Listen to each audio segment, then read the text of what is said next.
La technologie E-Tech, elle est vraiment unique parce qu'elle est extrêmement simple et beaucoup de constructeurs se demandaient si elle était viable finalement. Je m'appelle Nicolas Frémaux, j'ai 49 ans et je suis expert architecture hybride chez Renault.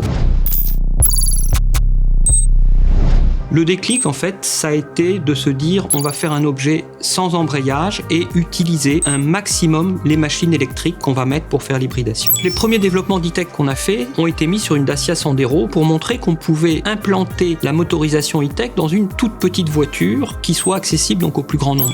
Ensuite, dans une deuxième étape, on a fait un démo-car, c'était Eolab, présenté donc en 2014 au Salon de l'Automobile, et on a très vite vu que le potentiel était énorme. On souhaitait avoir une transmission qui soit extrêmement fluide. On a pu faire de l'hybride simple et de l'hybride rechargeable avec le même objet. Et donc on a noté 2 points à améliorer.